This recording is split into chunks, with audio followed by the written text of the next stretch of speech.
Assalamualaikum warahmatullahi wabarakatuh. I'm Samuel Lestari. In this video, I will explain about language teaching policy in Indonesian classroom.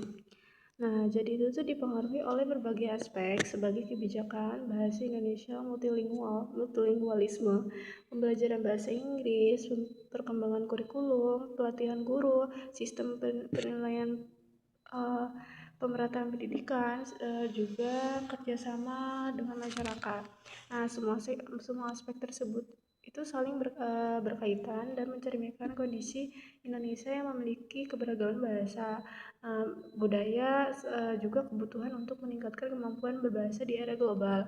Nah, oleh karena itu tuh kebijakan pembelajaran bahasa itu mampu menyesuaikan kondisi masyarakat tanpa mengabaikan identitas nasional. Nah, salah satu dasar utama dalam kegiatan pembelajaran bahasa Indonesia adalah bahasa Indonesia sebagai bahasa nasional. Nah, bahasa Indonesia itu digunakan sebagai bahasa pengantar dalam pendidikan formal karena berfungsi sebagai bahasa pemersatu bagi masyarakat yang berasal dari berbagai suku, budaya, dan daerah. Nah, di sisi lain, Indonesia juga memiliki lebih dari 700 bahasa daerah yang perlu dilestarikan. Karena itu tuh sekolah tidak cuma berperan dalam mengembangkan kemampuan berbahasa Indonesia dan bahasa Inggris, tetapi juga ikut menjaga keberadaan bahasa daerah melalui berbagai program bilingual maupun multilingual.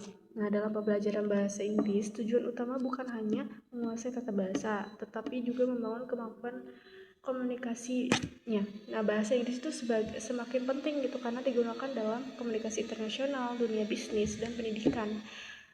Oleh sebab itu tuh pembelajaran bahasa Inggris di sekolah lebih diarahkan pada kemampuan menggunakan bahasa dalam situasi real lah, daripada sekedar menghafal atau tata bahasa gitu.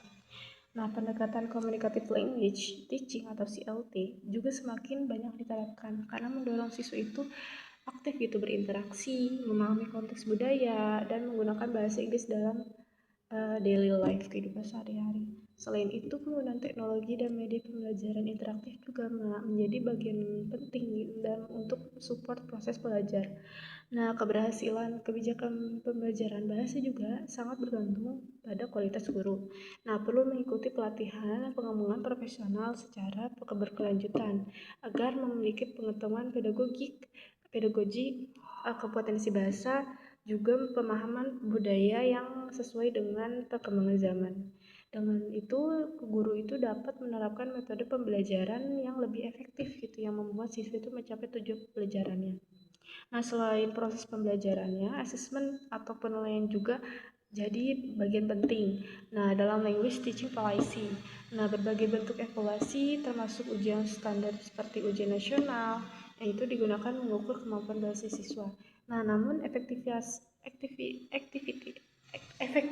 dan keadilan sistem penilaian tersebut masih jadi bahan diskusi itu karena kemampuan bahasa itu tidak perlu dapat diukur melalui satu jenis tes gitu. Nah, oleh karena itu guru itu perlu menyesuaikan proses pembelajaran dengan tujuan penilaian tanpa mengabaikan kebutuhan siswa. Nah, kebijakan pembelajaran bahasa juga harus memperhatikan equity and inclusion.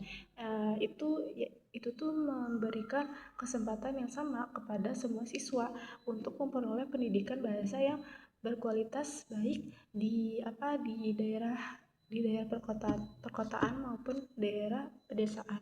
Nah, hal ini tuh dapat dilakukan melalui pemerataan fasilitas, distribusi guru, dan penyediaan sumber belajar yang memadai gitu. Nah, selain itu keberhasilan kebijakan bahasa itu tidak hanya bergantung pada sekolah dan pemerintah, tetapi juga memerlukan dukungan dari orang tua, siswa, dan lembaga pendidikan, ahli bahasa, dan masyarakat. Nah, kolaborasi antara berbagai pihak itu akan membantu menciptakan lingkungan belajar yang lebih baik sehingga kebijakan pembelajaran bahasa itu dapat diterapkan secara efektif dan memberikan manfaat bagi seluruh siswa. Okay, that's all from me. Thank you. Wassalamualaikum warahmatullahi wabarakatuh.